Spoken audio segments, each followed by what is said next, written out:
톡톡 사연을 듣고 계시는 많은 분들 인사드립니다. 많은 풍파와 고초 속에서 살아남은 70대를 바라보는 여성 구독자예요. 이제 살아남아 있다는 표현을 쓸 날도 얼마 남지 않은 것 같네요. 무슨 얘기냐고요? 사연을 쓰는 지금 저는 말기 암 판정을 받고 얼마나 효과가 있을지 모르는 항암 치료를 받고 있는 중이거든요. 살면서 누구보다 정말 많은 힘든 일들을 겪어왔고 잘 버텨왔다고 생각했는데 삶과 죽음의 기로에 서 있으니 그동안 있었던 일들이 우주의 작은 티끌처럼 느껴집니다. 요즘에는 거의 대부분의 시간을 병원 아니면 집을 왔다 갔다 하면서 보내고 있는데요.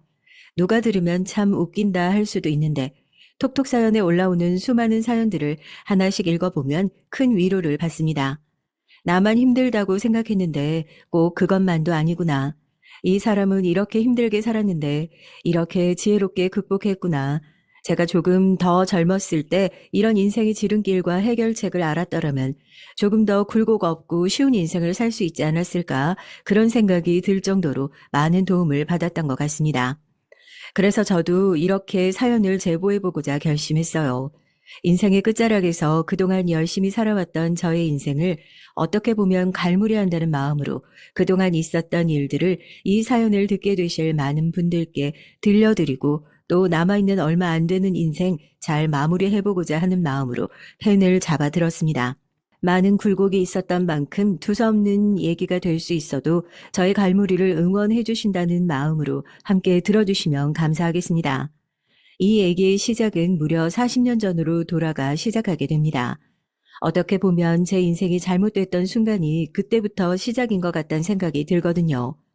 제가 지금 말기암이라는 판정을 받게 된 것도 사실 그때의 선택에 대한 부메랑을 맞은 게 아닐까 그런 생각이 듭니다. 다들 그러시겠지만 저 역시 어린 나이에 시집을 가게 됐어요. 친정 부모님은 저를 낳아놓기만 하고 친척 집에 갓난아기인 저를 포대기에 싸서 그대로 놔두시고 어디론가 떠나버리셨고 그렇게 친척 집에서 여러 일을 하면서 전전하던 저는 이른 나이에 팔려가다시피 시집을 가게 됐습니다.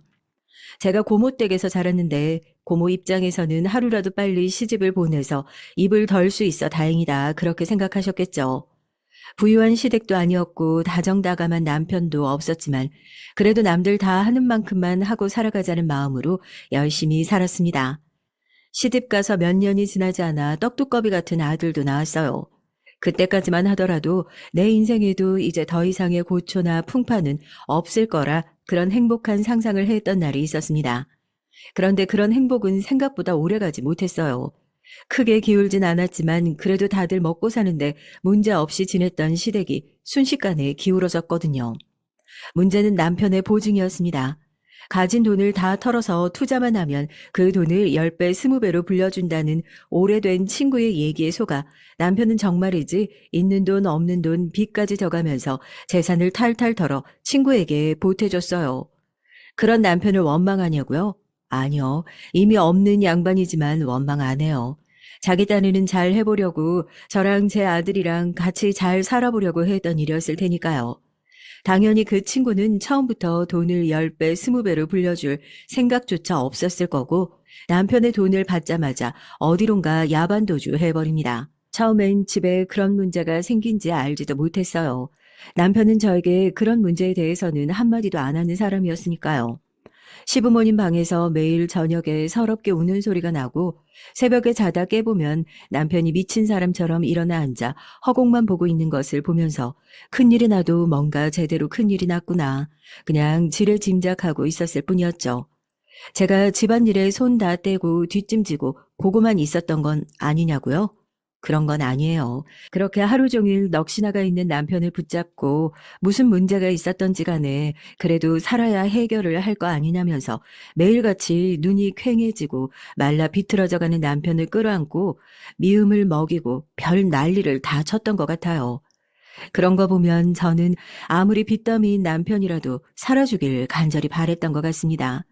일이 그렇게 될 걸 미리 예상이라도 했던 것처럼 말이에요. 그때까지만 하더라도 빚이 있다라는 사실은 어렴풋이 알고 있었지만 남편의 빚이 그렇게 큰 규모일 거라고는 상상도 하지 못했어요. 제가 뭐라도 힘을 보태서 얼른 그 빚을 갚아야겠다는 생각에 동네 방앗간에서 일을 도와주고 들어오는 길이었는데 사람들이 잔뜩 모여서 웅성거리고 있는 거예요. 뭐 동네에 큰일이라도 났나 저도 기웃기웃거리는데 사람들이 저를 쳐다보는 표정이 뭔가 이상하더라고요. 그러고 보니까 사람들이 모여서 웅성거리고 있는 그 집이 저희 집인 겁니다. 그제서야 이거 큰일이 났다 싶어서 들고 있는 거 다 내팽개치고 사람들을 막 해치고 미친 사람처럼 집 안으로 들어갔어요. 차갑게 식어버린 남편을 끌어안고 시부모님이 엉엉 울고 있고 옆에서 갓난아기인 아들도 귀가 찢어져라 울고 있고 눈앞이 새까맣더라고요. 이렇게 어린 자식이랑 날 남겨두고 이 책임감 없는 사람은 앞으로 우리 보고 어떻게 살라고 허망하게 세상을 떠나버린 걸까. 그때는 슬픈 마음보다 원망스러운 마음이 훨씬 더 컸던 것 같습니다. 다정하지 않은 남편이었지만 그래도 시댁에서 남편이 있는 것과 없는 것의 차이는 크더라고요. 그동안 대체 이 많은 문제를 혼자서 다 틀어막고 지고 살았다고 생각하니까 남편이 안쓰럽기도 했어요. 남편이 스스로 목숨을 끊었다는 소문이 동네에 파다하게 퍼지고 장례식장에 가장 먼저 찾아온 건 남편에게 돈을 빌려준 빚쟁이들이었습니다. 조의금 봉투까지 탈탈 털어서 남편한테 빌려준 돈을 받아가려고 혈안이 되어 있는 사람들. 조의금 봉투 받는 자리 앞에 앉아서 방명록을 쓰게 하고 자기들이 봉투를 찾아갈 정도였다니까요. 그 모습을 보면서도 누구 하나 말릴 수가 없었어요. 모두 남편이 벌려놓은 짓인 건 사실이었으니까요. 그런 끔찍한 상황에서 가족들끼리 똘똘 뭉쳐도 모자랄 판에 시부모님은 저에게 은근히 보이지 않는 마음의 선을 긋기 시작하셨습니다. 남편이 그렇게 된 게 어디 제 탓이겠어요. 그런데 시부모님께서는 네가 남편 잡아먹은 거다. 너랑 네 자식 먹여 살리려고 애가 그렇게 고생을 하다가 결국 그 꼴이 난 거 아니냐. 저만 보면 안쓰럽게 죽은 아들 생각이 벌컥벌컥 나시는 저에게 모든 화를 쏟아내셨습니다. 물론 시부모님의 마음도 이해 못하는 건 아니에요. 그때 시부모님도 어딘가 이 억울함을 쏟아내야 할 곳이 필요하셨겠죠. 그리고 그 집에서 눈에 보이고 만만한 게 저였으니까요. 그런데 어린 아들을 끌어안고 있는 저는 그런 생각을 했습니다. 그럼 난 어떻게 하지? 하루아침에 남편도 잃고 남편이 남겨준 이 수많은 빚을 끌어안고 살아가야 한 난 누구한테 억울하고 힘들다고 얘기를 하지 하고요. 너만 우리 집에 안 들어왔어도 내 아들 그렇게 될 일 없었어. 알아? 네가 남편 잡아먹은 거라고. 네가 우리 아들 닥달한 거 아니야? 아들 키우면서 돈 모자란다, 힘들다, 그렇게 투정 부렸으니까 우리 애가 세윙잔 안 하던 그런 짓을 한 거 아니냐고. 내 아들 살려내. 내 아들 살려내라고. 어머님, 제가 묻고 싶어요. 대체 왜 그랬냐고요? 저 그 사람한테 한 번도 왜 이것밖에 못 벌어오냐, 월급이 왜 이렇게 쥐꼬리 같냐 구박했던 적 단 한 번도 없어요. 집이 빚더미에 앉은 거 알고 난 후에도 남편한테 제발 사람만 달라. 살아야 같이 갚지 않겠냐. 다른 거 안 바라고 사람만 달라고 빌었던 게 저예요. 어머님만 힘들어요? 저는요? 저는 안 힘들어요. 살려낼 수 있으면 제가 무덤을 파서라도 살려내고 싶어요. 살려내서 따져 물으려고요. 나한테 대체 왜 이랬냐고요. 이렇게 애 하나 남겨놓고 무슨 정신으로 그랬냐고요. 순간 짝소리와 함께 얼굴이 획 돌아갔습니다. 자기 분을 참지 못하고 시어머니가 제 뺨을 내리쳤고 전 정말 서러움에 어디다 몸이라도 던져버리고 싶은 심정이었어요. 어디다가 몸을 던져버리고 싶은 심정이라고 했지 누가 제 몸을 던져버렸으면 좋겠다 그런 마음은 아니었는데요. 동네 사람들이 또 나와서 뜯어 말리고 시어머니는 이미 눈에 보이는 것이 없이 열이 받아서 눈이 뒤집어진 상태고 제 머리채를 붙들고 질질 끌고 나와서 바닥에 저를 내팽개쳐 놓고 보따리를 앞에 툭 놔두더라고요. 그래도 손자라고 포대기에 곱게 쌓여있는 애는 옆에 곱게 내려두시고요. 이걸 감사하다고 해야 될지 어째야 될지. 너는 네 애랑 같이 당장 내 눈앞에서 꺼져버려. 너 볼 때마다 내가 억울해서 나도 같이 죽어버릴 것 같으니까 너랑 이 애만 아니었어도 내 아들 그렇게 될 일 없었잖아. 아주 니네 둘 볼 때마다 내가 미쳐버리겠으니까 내가 이 집에서 너네 둘 어떻게 해버리기 전에 당장 이 집에서 나가. 알겠어? 나가서 어디 가서 죽든지 해. 순간 애를 끌어안고 시어머니를 노려보면서 그런 고민을 했어요. 제 아들이라도 잘 키워달라 무릎 꿇고 싹싹 빌어야 하나. 진짜 끝까지 자기 아들 생각만 하는 이 못된 시어머니 앞에서 혀라도 콱 깨물고 죽는 모습을 보여줘야 하나 하고요. 그런데 저도 엄마라고요. 큰 소리가 나니까 옆에서 앙알앙알 울기 시작하는데 자식만 보이더라고요. 그 순간에는. 자기 아들 살려내라고 고래고래 소리 지르는 시어머니 앞에서 제 아들을 어떻게 살리지 그 궁리만 했습니다. 여기서 빌던지 뭘 하던지 간에 시어머니가 애를 가만히 놔두지 않겠다. 그런 생각이 드니까 순간 소름이 확 끼치는 거예요. 저도 제 애 살려야죠. 보따리 들고 애는 포대기에 싸서 등에 업고 일어나서 시어머니를 한번 째려보고 그 앞에 가르침을 뱉었습니다. 주변에서 어머 저게 무슨 일이냐 하고 난리가 났는데 개의치 않았죠. 저도 똑같이 손을 들어 시어머니 뺨을 3개 내리쳤어요. 얼마나 세게 내리쳤는지 뺨 한 대 맞고 바닥으로 나가 떨어질 정도였으니까요. 저를 뜯어 말리려고 시아버지도 다가오는데 그때 제 눈이요. 누구 하나 건드리면 정말 다 죽여버릴 것 같은 그런 눈이었나 봐요. 가까이 오려다가 멈칫하시더라고요. 바닥에 널브러져 있는 시어머니도 뺨만 감싸 안고 제가 드디어 미쳤나 보다 이 소리만 계속 하시더라고요. 네, 저 지금 완전히 돌아버렸거든요. 그러니까 저랑 제 아들 건드린다는 소리 한 번만 더 해봐요. 할 배짱도 없으면서 그런 소리 입에 담았다가 내가 진짜로 당신들 가만히 안 놔둘 거니까. 며느리니까 오냐오냐 하고 살았던 거지. 이제 그런 것도 아니잖아. 조심해, 니네. 그 추운 겨울에 애 얼굴이 얼까봐 가슴팍으로 포대기를 똘똘 싸매고 울면서 시댁을 나왔습니다. 눈물이 떨어지지도 못하고 볼에서 꽁꽁 어는 게 느껴질 정도더라고요. 아무것도 모르고 제 품에서 웃고 울고 하는 그런 애를 데리고 제가 갈 수 있는 곳은 아무것도 없었습니다. 친정이 있는 것도 아니고 애까지 딸린 소방 맞은 저를 받아줄 집은 아무것도 없었죠. 혹시나 하는 마음에 저는 유년 시절에 도움을 받고 자랐던 고모님 댁을 찾아갔어요. 고모님은 보따리를 들고 애를 품에 안은 저를 그야말로 경멸스러운 표정으로 바라보면서 문을 열어주셨죠. 이틀, 딱 이틀 있다가는 애랑 같이 어디든 가. 너 그렇게 키워졌던 것도 옛날 말이지. 지금 나이가 몇인데 아직도 우리 집에 빌부터 살려고 그런 생각을 하고 찾아온 거 아니지 지금. 이번 주까지는 집에 있는지 없는지 신경도 안 쓰고 그렇게 살 테니까 그게 내가 너한테 마지막으로 베푸는 인정이다 생각하고 그 뒤에 살궁리는 알아서 해. 그 이틀 동안 고모님 집에서 뭘 했냐면요. 살 궁리가 아니라 죽을 궁리를 했어요. 농약을 한 통을 사다 놓고 한 시간이 갈 때마다 꼭 누가 목을 조여오는 것 같아서 괴롭더라고요. 제 옆에서 애는 아무것도 모르고 천사같이 잠들어 있는데 그 당시에 저한테 남은 선택지라고는 나 혼자 죽느냐, 애랑 같이 죽느냐, 그거 하나만 남아있는 상황이었죠. 애 먼저 내 손으로 보내놓고 나도 따라갈까 이런 끔찍한 생각도 했었습니다. 그런데 아무리 생각해봐도 이 어린애가 무슨 죄가 있냐 싶은 거죠. 아무리 사랑 없이 결혼한 남편 사이에서 나온 자식이라고 해도 10달 동안 내가 사랑으로 품고 있던 자식, 하나밖에 없는 내 아들, 이걸 내 손으로 보낸다는 게 상상이 안 되더라고요. 그렇게 고모님과 약속한 이틀이 지나고 저는 다시 아이를 포대기에 안고 너무 서운하게 생각하지 말라는 고모님의 얘기도 들은 채 만취하고 다시 아이와 함께 집을 나섰습니다. 제 마음은 단호했어요.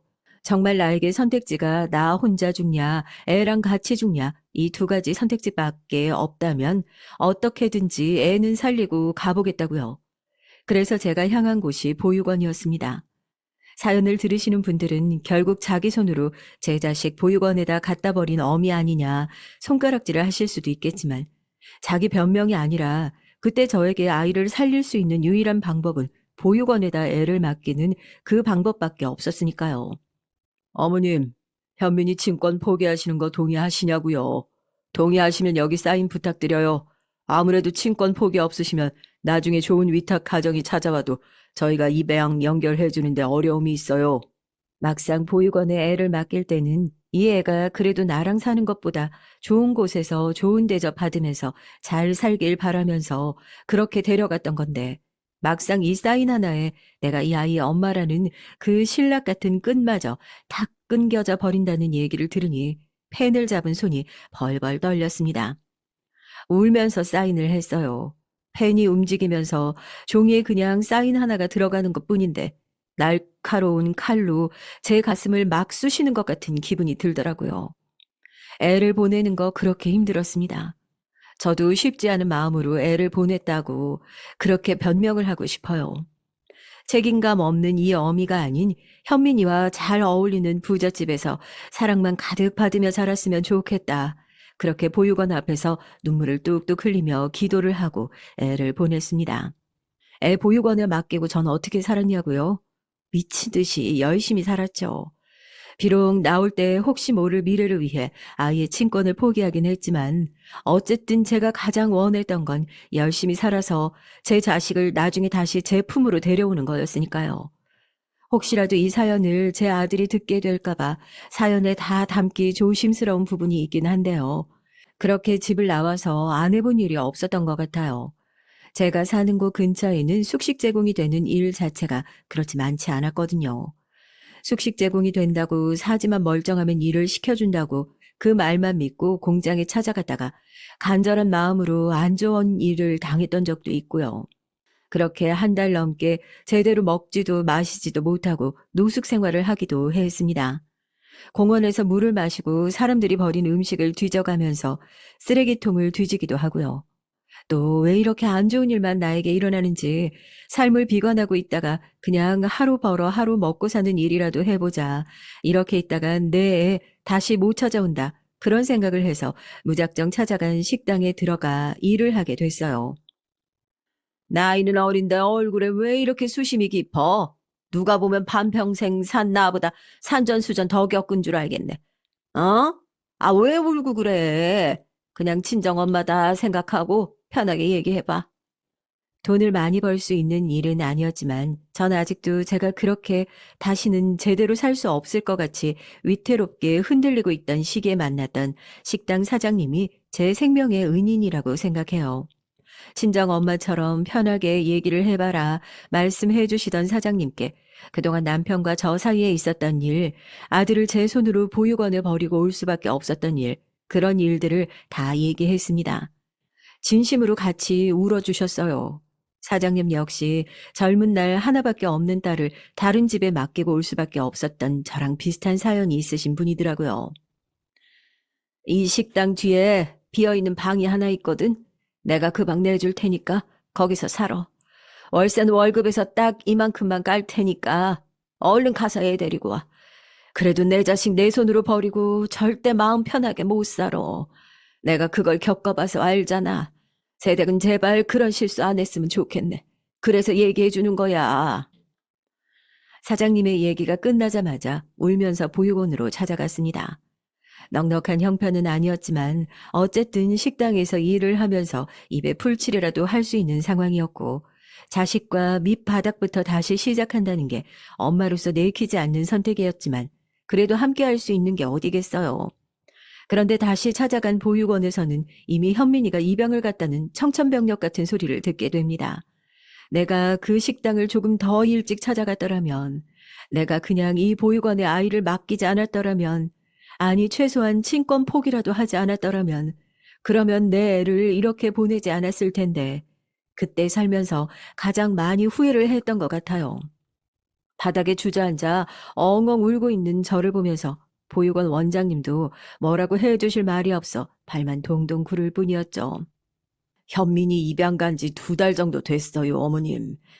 이런 말씀 드리면 마음이 조금 편해지실지 모르겠지만 교육자 집안으로 입양 갔고 두 분 저희 보육원 정기적으로 찾아오시고 후원도 하시는 분들이라 저도 잘 알고 있는데 굉장히 좋은 분들이세요. 현민이 어머님이 원하시는 것처럼 좋은 집에서 행복하게 잘 자랄 수 있을 겁니다. 죄송해요. 아이를 보육원에 맡기면서 누구보다 제가 원했던 일이었는데 부유한 집으로 입양이 돼서 나랑 같이 사는 것과 달리 내 자식 예쁜 만큼 사랑받으며 그렇게 지냈으면 좋겠다고요. 정작 그런 현실이 됐는데도 하나도 기쁘지가 않더라고요. 차라리 죽이 되든 밥이 되든 어떤 일이 있어도 애를 포기하면 안 됐던 거였는데 제가 너무 늦게 깨달아 버린 거였습니다. 입양간 집은 뿌리 깊은 교육자 집안이고 오랫동안 아이가 생기지 않아 그 누구보다 아이를 간절히 원했던 집안이라고 하더라고요.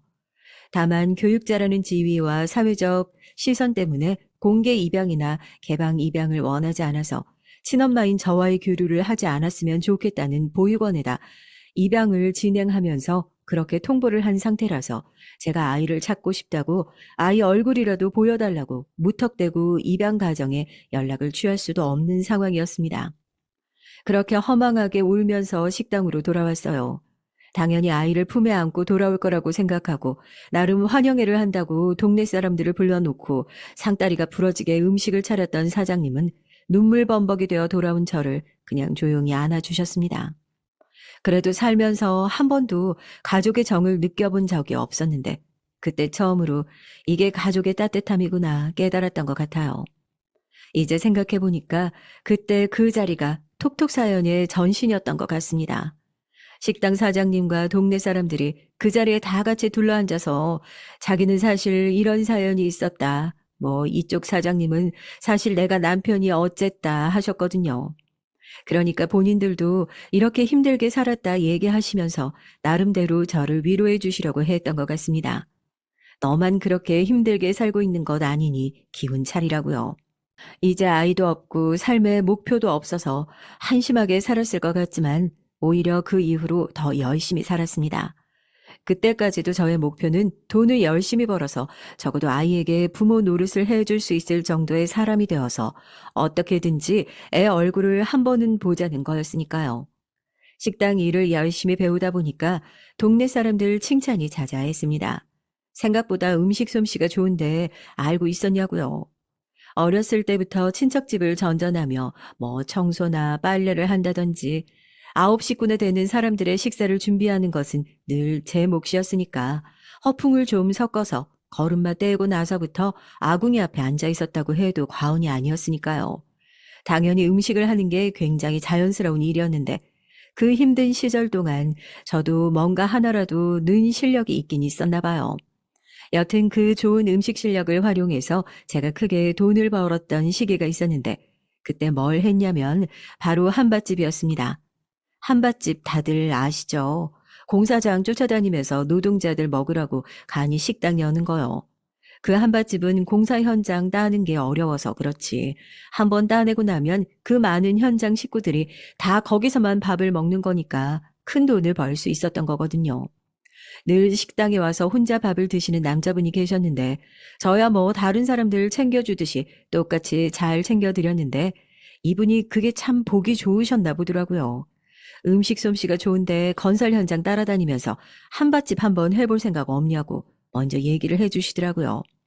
가게 사장님도 당장 제가 일을 그만두면 일손이 부족할 게 뻔한데도 이런 기회가 또 어딨냐고 기회가 주어졌을 때 냉큼 잡아야 하는 거라고 저를 부추기셔서 그렇게 회장님을 따라서 한밭집을 열게 됐습니다. 남들은 따내기도 어렵다고 하는 걸 저는 무려 직원도 아니고 회장님이라는 든든한 백을 등에 업고 그때 시기적으로 아파트 건설붐이 확 일어났던 시기였거든요. 한참 건설 회사들 주머니가 마르지 않는 시기였어서 저도 회장님 따라서 안 다녀본 지역이 없네요. 사장님은 혼자 된 지 얼마나 됐지? 나도 이런 얘기 누구 앉혀놓고 처음 하는 얘긴데 우리 집은 항상 건설 일을 하니까 돈이 많단 말이야. 내가 우리 마누라랑 사별한 지 벌써 20년이 됐어. 집에서는 사람들 보는 눈도 있으니까 재혼하라고 그렇게 등을 떠밀었는데도 내가 마누라랑 사별한 이후로 선 한 번을 본 적이 없었거든. 근데 사장님 열심히 사는 거 보면 이상하게 자꾸 도와주고 싶은 마음이 들어.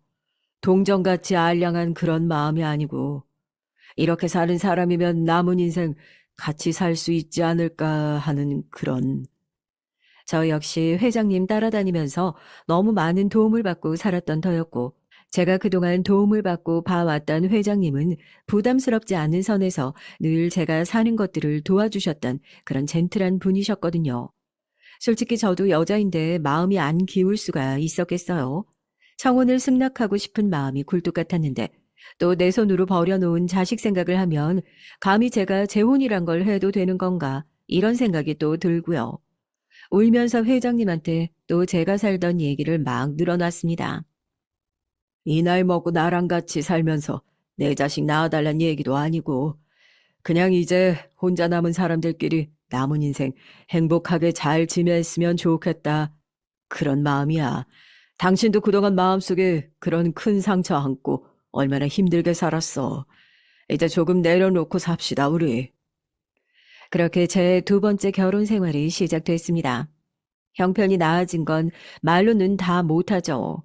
더 이상 힘들게 나가서 일을 해야 할 필요도 없었고, 살면서 해보지 못했던 것, 배워보고 싶었던 것, 회장님을 만나서 정말 원 없이 다 해봤던 것 같아요. 하지만 늘 마음 한구석에 응어리처럼 자식에 대한 그리움이 남아 있었다고 하면 믿어지시나요? 행복한 순간에 활짝 웃으려다가도 보육원에 그 갓난아기를 맡기고 온 그날 그 장면이 떠오르면 순식간에 얼굴에 떠오른 미소가 지워지더랍니다. 그만큼 제가 큰 죄를 지었던 거겠죠. 회장님과의 결혼 생활은 생각보다 길지 않았어요. 이미 둘 다 50이 넘어간 나이에 조용히 혼인신고만 했던 거였고, 5년간의 짧은 결혼 생활 동안 회장님이나 저나 아픔 많이 살아온 사람들끼리 서로에게 큰 의지와 힘이 되어주면서 그렇게 살았어요. 지병이 있었던 회장님은 그렇게 길지 않았던 결혼 생활을 마치고 세상을 떠났고, 세상을 떠나면서 얼굴도 모르는 먼 친척들의 피가 섞였다는 이유 하나만으로 본인의 재산을 한 푼이라도 가져가는 것은 원치 않는다며 모든 재산을 얼마 남지 않았던 자기 인생의 옆자리를 지켜주었던 저에게 주고 싶다고 유언장을 남기셨어요. 회장님이야 결혼 생활을 하면서 돈 때문에 어려움을 겪어본 적은 없었지만 가진 게 이렇게나 클 거라고는 상상도 못했던 액수였죠. 제가 뭐 어디 돈을 써봤어야 알겠어요. 회장님이 가지고 있던 회사는 전문적으로 경영을 하는 사람들에게 맡기고 저는 남겨두신 돈으로 장학재단을 하나 설립해 저처럼 어려운 환경에 있었던 사람들을 돕기 시작했습니다. 젊은 날엔 정말 굴곡이 많았었는데 이것도 나이를 먹고 나니까 이제 큰일 없이 안정이 되는구나. 그래, 파도가 올라갈 때가 있으면 내려갈 때도 있는 거지. 나라고 언제까지 이렇게 힘든 일만 계속될 수 있겠어, 했죠. 이제 제가 살아봤자 얼마나 더 살겠어요. 그래도 남은 몇십 년 자식 버린 죄값 치르는 마음으로 어려운 학생들 도와가면서 살다 보면 그래도 다음 생에는 자식이랑 생이별하는 고통은 겪지 않을 수 있겠지, 그리 생각했습니다. 그런데 하늘은 왜 그리도 야속한지요? 아니, 하늘을 탓한 게 아니라 제 죄값이 그만큼 무거웠다고 인정하는 게 먼저일까요? 회장님이 돌아가시면서 그랬거든요. 당신은 나처럼 고생하지 말고 건강검진 잘 받으라고요. 이거 사연 들으시는 분들께서는 사는 게 바빠서 귀찮아서 많은 이유로 건강검진 잘 안 받으시는 분들 많을 텐데 절대 그러지 마시라고요. 저도 그런 사람 중 하나였어요. 젊은 날에는 사는 게 바빠서 어느 정도 나이 먹고 나서는 부끄러운데 병원 가서 검진을 받는 게 무섭더라고요. 진짜 중병이라도 걸려 있을까봐 그렇게 미루고 미루다가 회장님 말씀이 생각나서 병원에 가서 검진을 받았는데요. 제가 말기암이라네요. 평소에 잔기침을 잘하고 어렸을 때는 폐병으로 고생을 했었다는 얘기를 들어서 아, 내가 폐가 약해서 그런가 보다 하고 생각했는데 그게 아니라 제가 폐암 말기래요. 담배 연기 근처에도 안 가고 살았었는데 살 날이 이제 기껏해야 1년도 안 남았다고 마음의 준비를 하라고 그 얘기를 듣는데 너무 기가 차서 웃음만 나오더라고요. 병원을 빠져나와서 집으로 돌아가는 차 안에서 막 웃다가 울다가 그랬습니다. 아니 대체 내가 뭘 그렇게 잘못했냐고요. 죽으려는 남편을 말리지 못한 거, 내 애를 그곳에 놔두고 온 거, 내 인생에서 내가 잘못한 순간들에 대한 벌은 이미 차고도 넘칠 만큼 치르고 살아왔던 것 같은데 가족들을 불러서 얘기를 하시고도 마음의 준비를 하셔야겠다는 의사 선생님을 앞에 놔두고 그랬습니다. 가족들을 불러서 잘 살았다고 마지막 인사를 해야 되는데요. 인사를 해야 될 가족이 없네요, 선생님. 이런 사람들은 어디다 인사를 해야 되나요? 가족도 빌릴 수 있으면 어디 가서 좀 빌려왔으면 좋겠네요. 그렇게 또 엉엉 울면서 집으로 돌아왔습니다. 그리고 생각했죠. 이제 너무 긴 세월이 지나버렸지만 아들을 찾아봐야겠구나. 어차피 이제 죽어버릴 몸인데 나도 욕심 한번 내보자 하고요. 우선 그 전에 처리해야 할 일들이 너무 많더라고요. 회장님과 같이 살던 이 넓은 집부터 빨리 처분하자고. 집은 정리를 하고 병원 근처에 작은 오피스텔 하나를 얻어서 거기로 간단한 제 살림만 챙겨가지고 거처로 옮겼습니다. 이제 살 날도 얼마 남지 않았다는데 그 넓은 집을 걸어 다니다가는 제풀에 지쳐서 1년 살 거 6개월만 살다 죽겠다 싶었거든요. 제가 죽고 나면 장학재단을 어떻게 처리할 건지, 가진 게 많으면 정리할 것도 그만큼 많아지더라고요. 재산을 정리를 하고 정리하고 나서도 남아있는 이것들은 그동안 떨어져 산 세월에 대한 값을 치르기에는 턱없이 부족한 돈이지만 내가 그때 놓고 온 아들에게 남겨주고 싶다. 그 생각으로 놔뒀습니다. 그리고 나서 그 다음 날부터는 미친 듯이 아들을 찾아다녔어요. 기사님을 대동하고 아픈 몸을 이끌고 제가 아이를 두고 왔던 보육원부터 다시 찾아가 시작했습니다. 그때가 언제인데요. 이미 그 보육원도 없어진 지 오래였죠. 보육원 원장을 수소문해서 돈은 얼마든지 줄 테니까 그때 내 아이가 입양 갔던 곳이 어딘지 찾아만 달라고.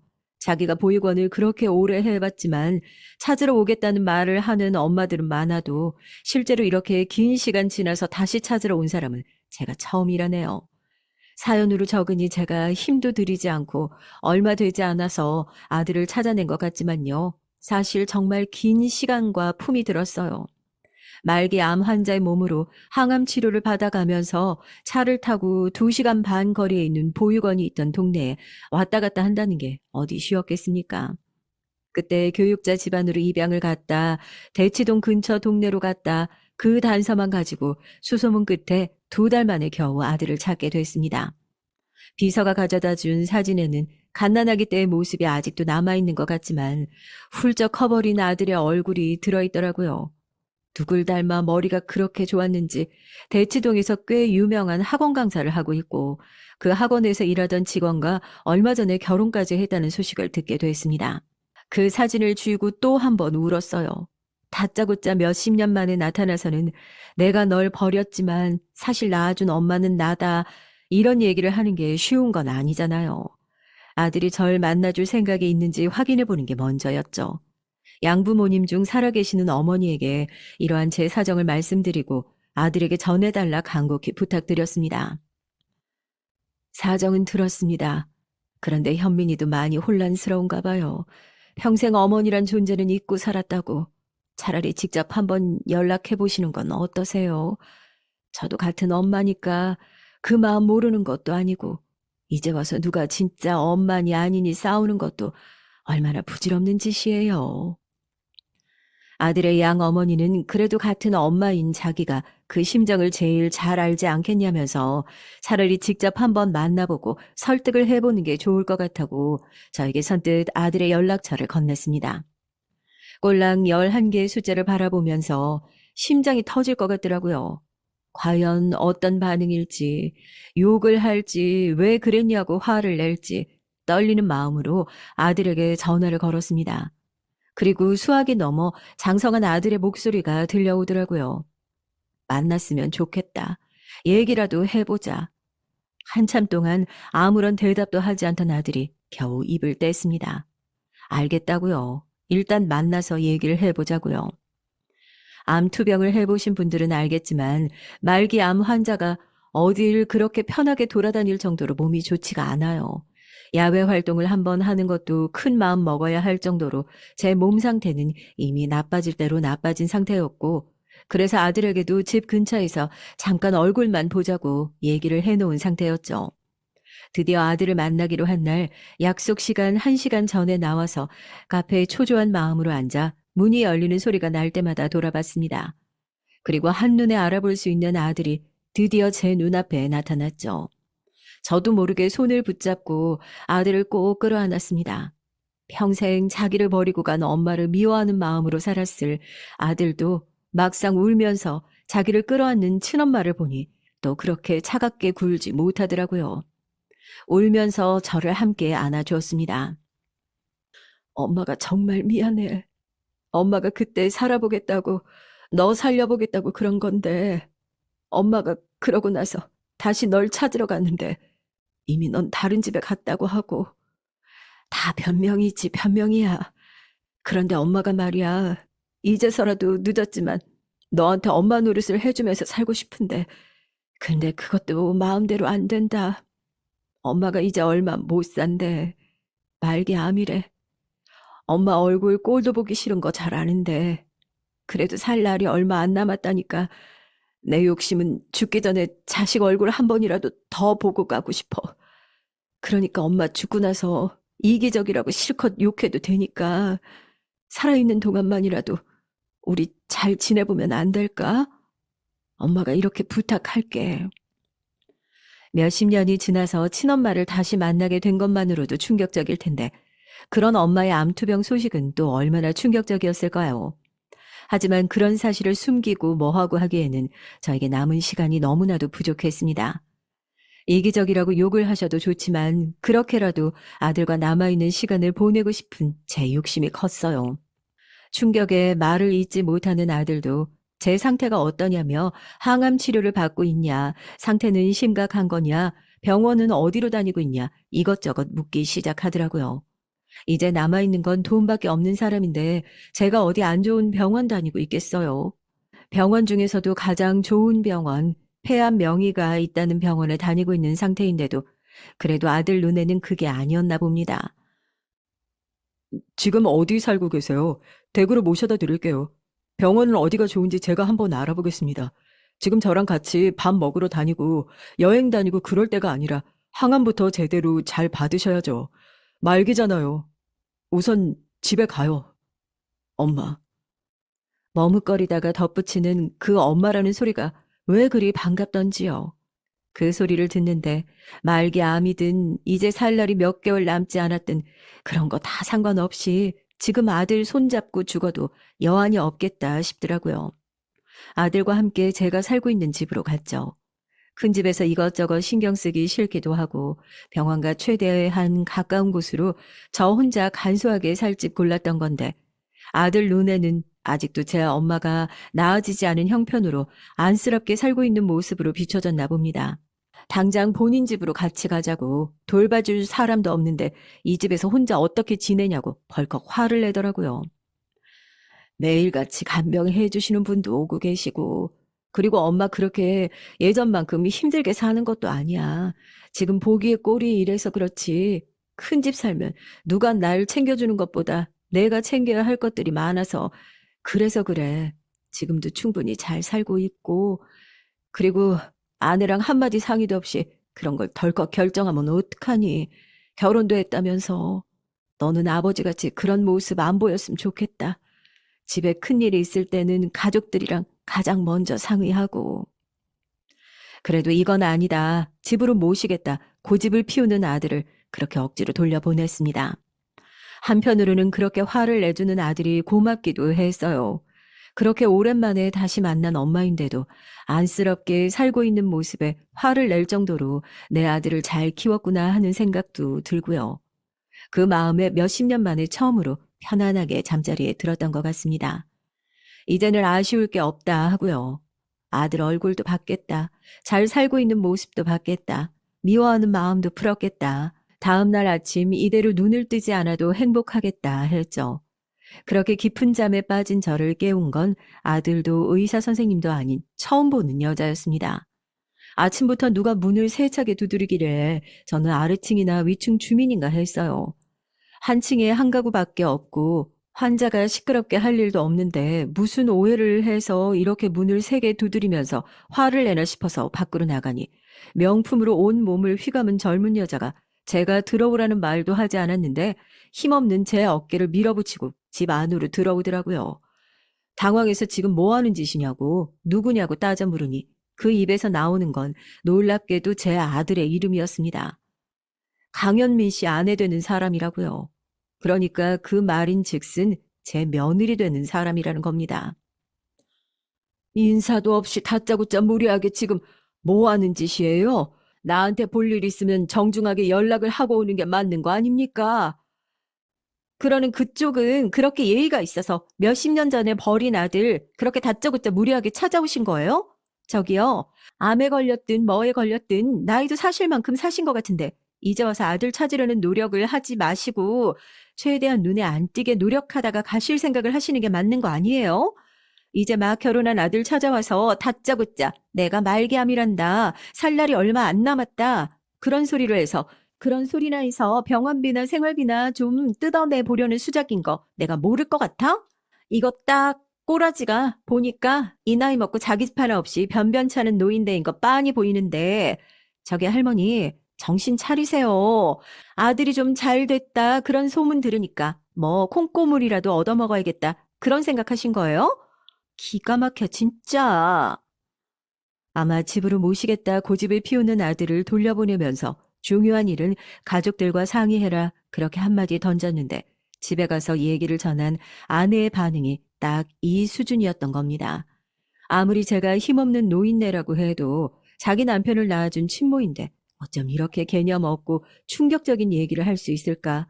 대꾸할 기운도 없고 졸도할 것 같은 기분이 들어 할 만큼 했으면 이제 제발 나가달라고 며느리를 집 밖으로 떠밀었습니다.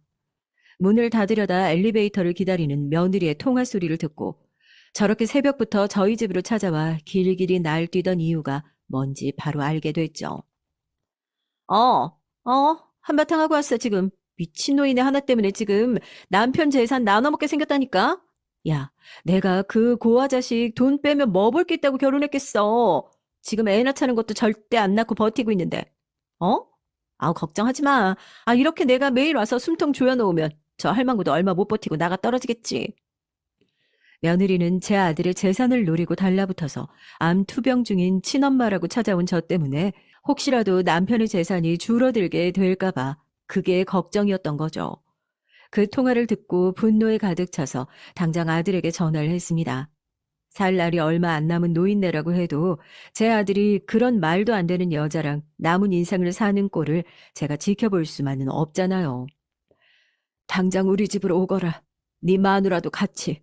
셋이서 꼭 해야 될 얘기가 있으니까. 다짜고짜 자기 아내를 왜 찾으시는 거냐면서 아들도 꽤나 당황한 눈치였는데 단호한 제 태도에 얼마 지나지 않아 며느리와 함께 저희 집 문을 두드렸습니다. 며느리는 아무런 반항도 못하던 제가 아들이랑 같이 이 집에 다시 불러들일 거라고는 상상도 못했던 눈치였는지 마치 저희 집에 처음 오는 것처럼 쭈뼛거리며 들어오더라고요. 아침에도 오고 점심에도 오고 아주 익숙하지 이 집이. 그렇게 난리를 치고 가서 더 대화할 기운이 남았는지 모르겠지만 내가 이 세 사람 앉혀놓고 꼭 보여주고 싶은 게 있어서 말이야. 너도 알다시피 내가 말기 암 환자고 간병인이 근처에 상주하고 있긴 하지만 언제 쓰러질지도 모르고 방법 역할도 해야 하니까 홈캠을 하나 설치해 두었거든. 이게 얼마나 성능이 좋은지 문을 열어두면 엘리베이터 앞에서 통화하는 소리까지 싹 다 녹음이 되니까 세상이 정말 좋아지지 않았니?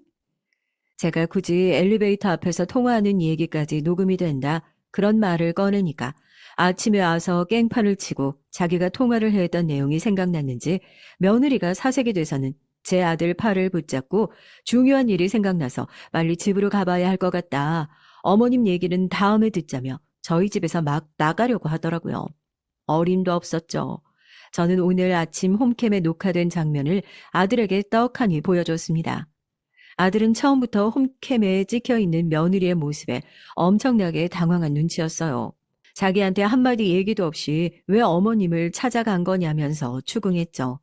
그리고 작은 소리로 이어지는 며느리의 통화 내용.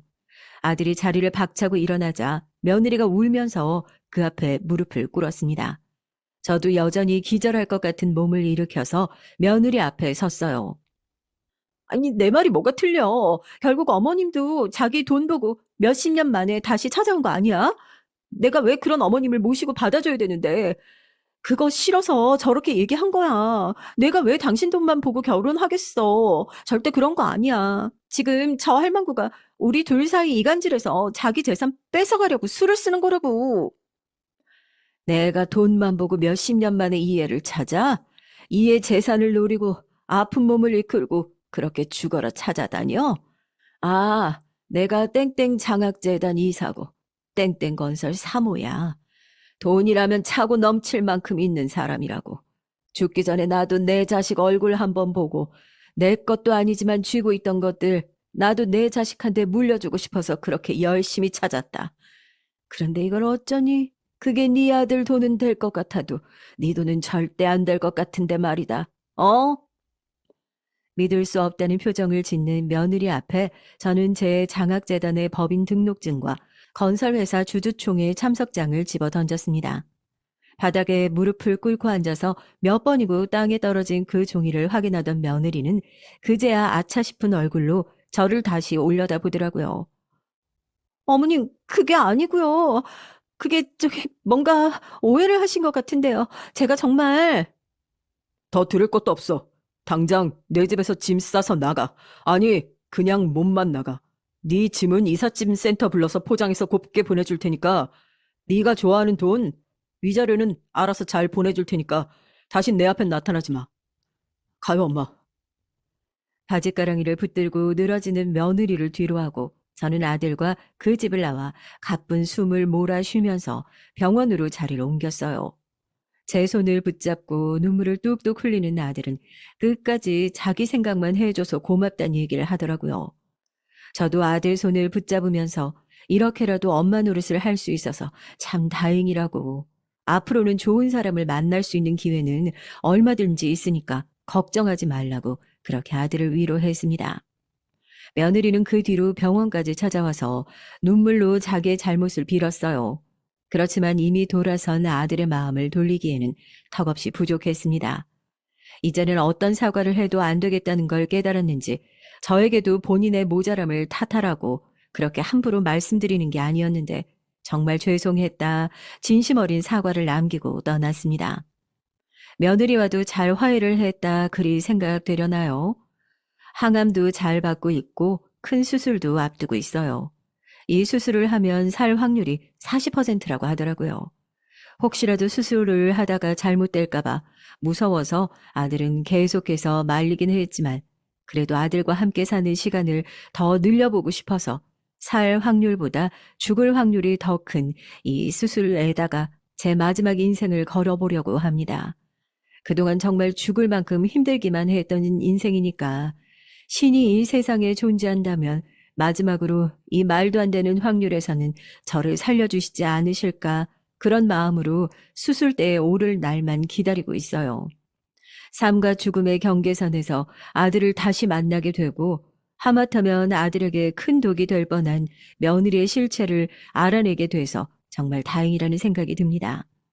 제가 톡톡 사연에 보내는 이 사연이 정말 제 인생의 마지막 사연이 될 수도 있지만 무사히 수술을 잘 마치고 나와서 아들이랑 행복하게 잘 지내고 있다. 그런 후일담을 전할 수 있도록 사연을 듣고 계시는 많은 분들이 응원 대신 기도를 함께 보내주시면 감사하겠다는 말로 사연을 마무리해 보겠습니다. 다들 건강하시고 행복하세요. 안녕하세요. 저는 40대 여자입니다. 저는 얼마 전에 재혼을 하고 현재 캐나다로 떠날 준비를 하고 있어요. 재혼한 남편이 광고회사에서 근무하는데 최근 캐나다 쪽 회사에서 스카우트 제의를 받아 함께 캐나다로 떠나기로 했습니다. 저는 남편의 제안을 흔쾌히 받아들였어요. 남편은 제게 얘기하면서도 굉장히 미안해했지만 저는 오히려 좋았습니다. 남들은 일부러 몇백만 원씩 돈 들여서 외국으로 영어 캠프도 간다는데 저희 애들에게는 좋은 기회였다 싶었죠. 재혼한 저희 부부에게는 딸이 둘이 있어요. 큰딸은 남편이 전부인과 사이에서 낳은 아이고 둘째 딸은 제 딸이에요. 저와 전 남편 사이에서 낳은 아이였죠. 둘이 나이 차이도 2살밖에 안 나서 친자매처럼 아주 잘 지냅니다. 재혼 전부터 자주 만나며 가깝게 지냈거든요. 재혼 가정이긴 해도 우리 가족은 모든 게 완벽했습니다. 그 무엇보다 사랑과 신뢰로 맺어진 진짜 가족이니까요. 저는 이 가족을 꼭 지키고 싶었어요. 저와 남편 둘 다 자신의 의지로 첫 번째 결혼을 실패한 것이 아니라는 공통점이 있었기 때문에 더 끈끈해질 수 있었거든요. 남편은 전 부인이 바람을 피워서 이혼했고 저는 사별했습니다. 저는 남편이 죽고 난 이후 누구에게도 말하지 않았지만 사실 남편이 죽지 않았다면 결국 이혼했을 거라고 생각해요. 제 남편은 전혀 좋은 남편도 아빠도 아니었거든요. 그때는 아무리 힘들어도 자식을 위해서 뭐든 참고 견디는 게 능사라고 생각했는데 결국 남편이 사라져도 크게 변하는 건 많지 않더군요. 그때 깨달았습니다. 참을 필요 없구나. 나를 소중히 여기지 않고 나를 존중해주지 않는 사람에게는 하루라도 빨리 벗어나는 게 답이구나 하고 말이죠. 그렇게 지난 과거는 묻고 하루라도 빨리 저는 캐나다로 떠날 준비를 하고 있었어요. 새로운 시작에 대한 기대감으로 부풀어 아이들이 다닐 학교와 제가 영어 공부를 할 수 있을 만한 곳을 찾느라 정신이 없었죠. 그러던 어느 날이었습니다. 며느라, 제발 나 좀 구해줘. 몇 년 동안 연락 한 번 하지 않았던 전 시부에게 연락이 온 거예요. 그것도 이해할 수 없는 메시지 한 통이 왔습니다. 남편이 죽고 난 이후 저와 전 시모와의 관계가 조금 껄끄러워지기도 했었고, 저도 아이 키우며 먹고 사느라 정신없다 보니 자연스레 연락을 드리지 않았거든요. 갑작스레 온 연락도 이상했지만 정말 이상한 건 시부가 보낸 메시지 내용이었습니다. 잘 지내나 안부를 묻는 것도 아니고 뜬금없이 갑자기 구해달라니요. 사실 저는 보고도 찝찝해서 그냥 모른 척 넘어갈까 생각했어요. 이제와 죽은 전 남편 부모님에게 무슨 일이 있건 말건 간에 제가 도울 수 있는 일이 있을 리 없으니까요. 그리고 사실 도와주고 싶지도 않았어요.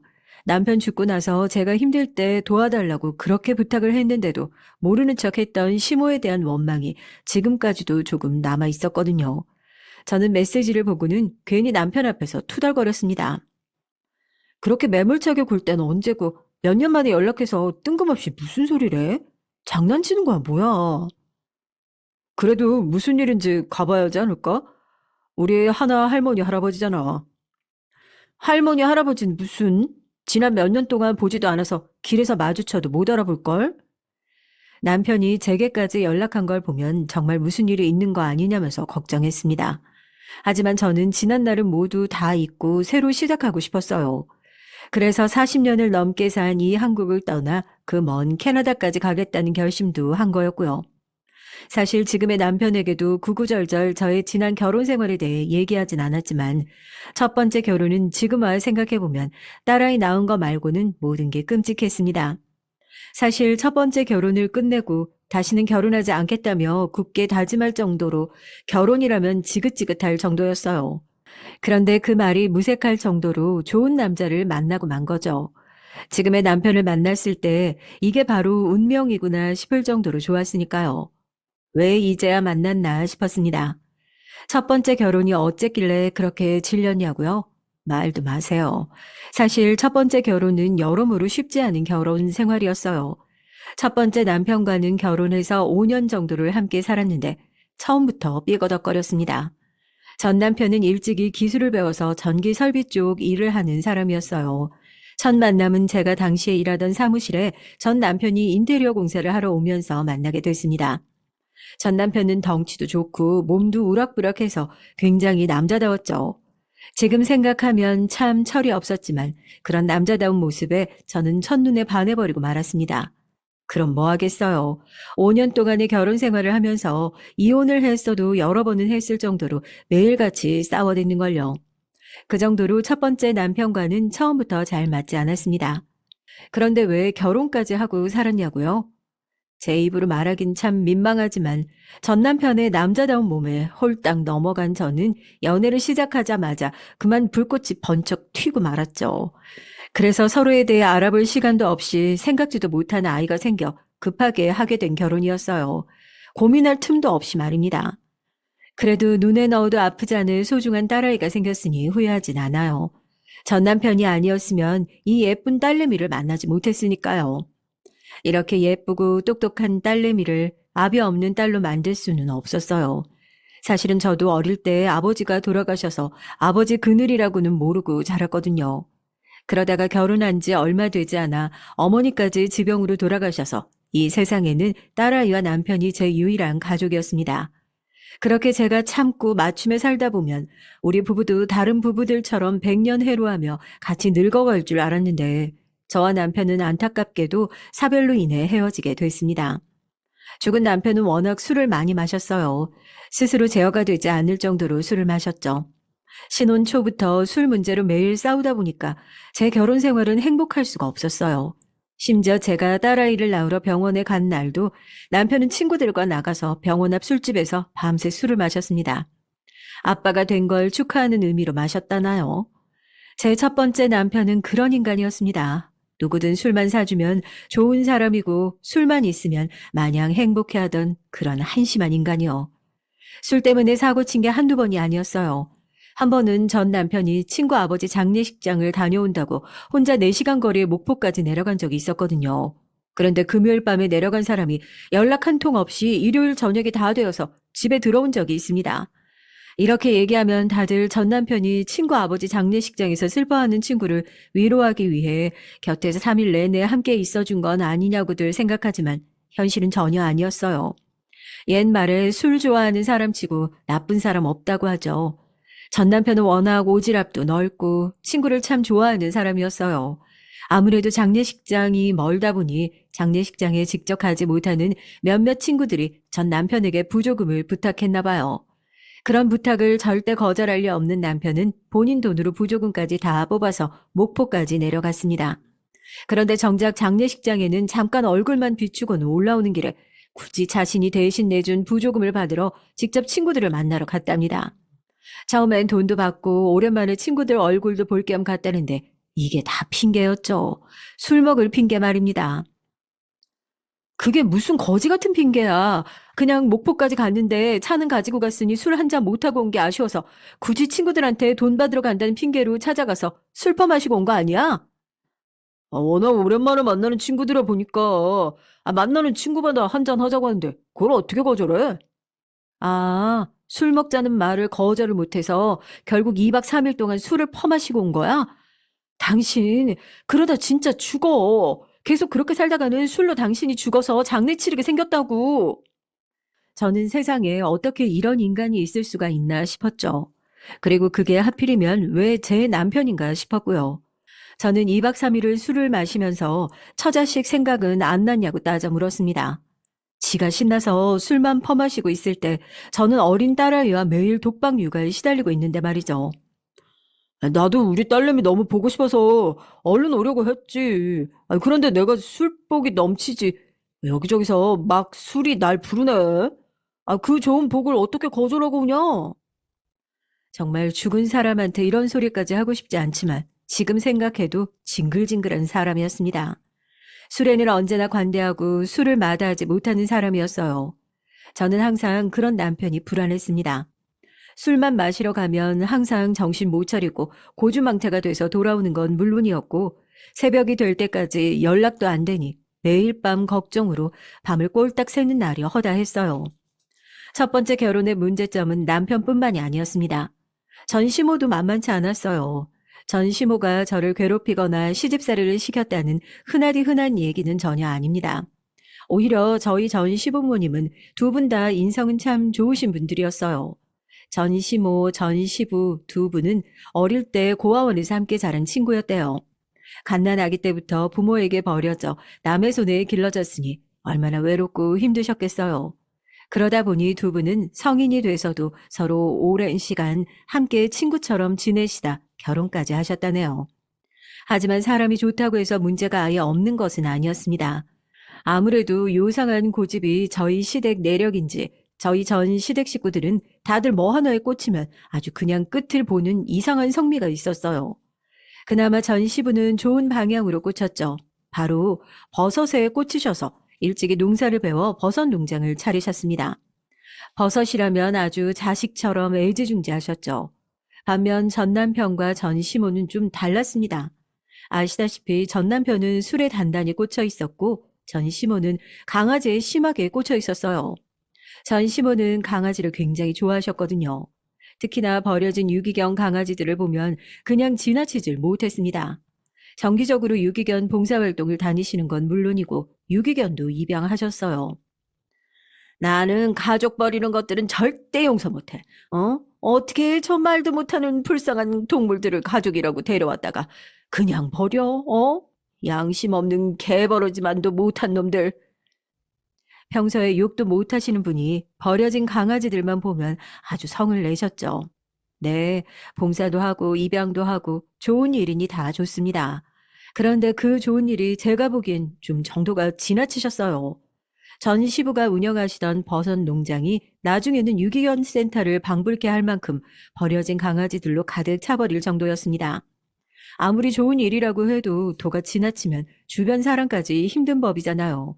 제 남편이 술에 미친 것처럼 전 시모도 유기견들에게 좀 미쳐 계신 것 같아 보였습니다. 얼마나 심각한지 제가 처음 결혼했을 때는 5마리였던 강아지가 명절 때나 생신 때마다 내려갈 때 보면 배로 늘어나 있었어요. 크기도 종류도 아주 다양했죠. 딸아이가 태어난 지 얼마 안 됐을 때 일이에요. 명절을 맞아 시댁에 내려갔는데 버섯 농장 앞에 커다란 강아지들이 한 10마리가 뛰어놀더라고요. 저는 물론이고 전 남편도 많이 놀란 기색이 역력했지만 그때까지만 해도 그러려니 했습니다. 어차피 얘기해봐야 소용없다는 걸 알고 있었으니까요. 그런데 버섯 농장 옆에 원래 시부모님께서 살던 집까지도 작은 강아지들이 어느새 점령하고 있더라고요.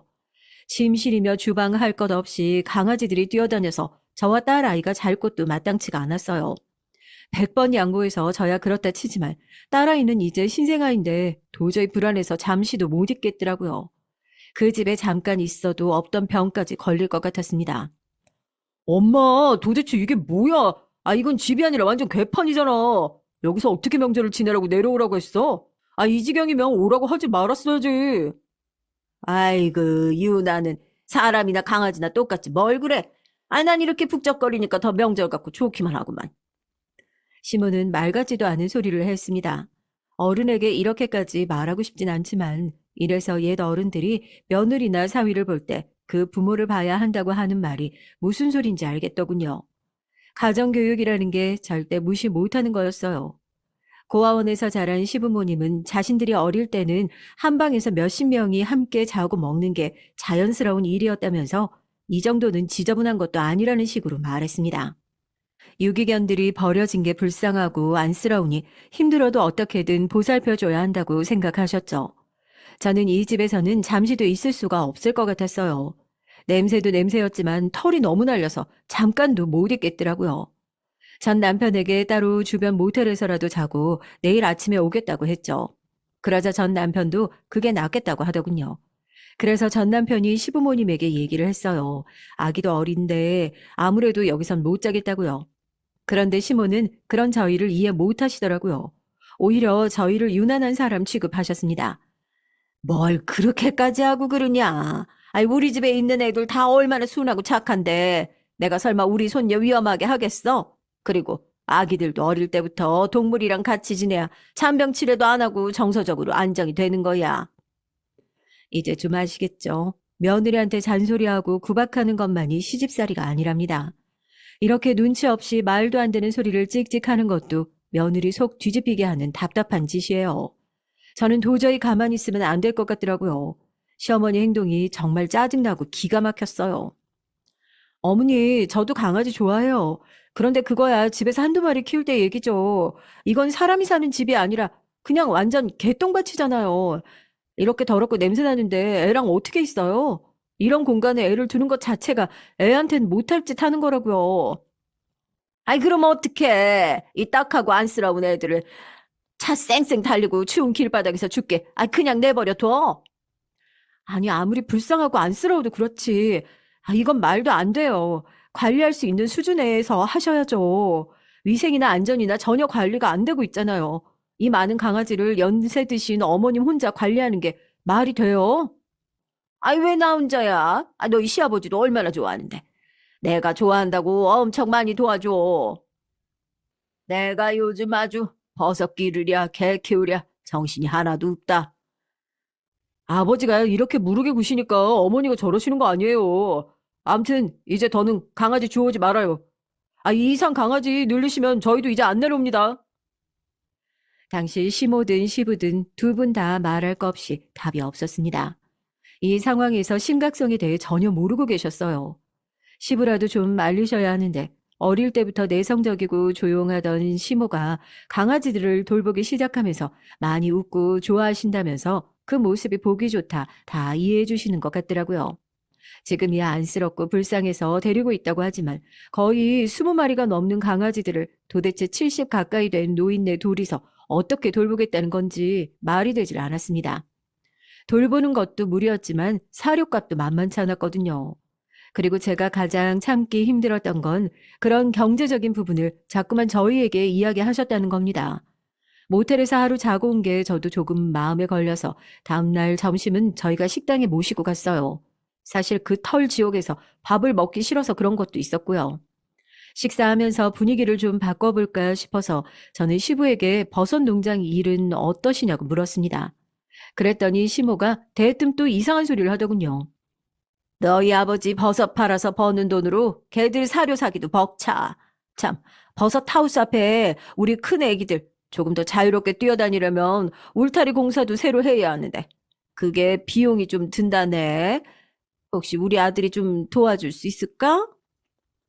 시모 머릿속엔 아무래도 개들 말고는 아무것도 들어있지 않은 것 같았습니다.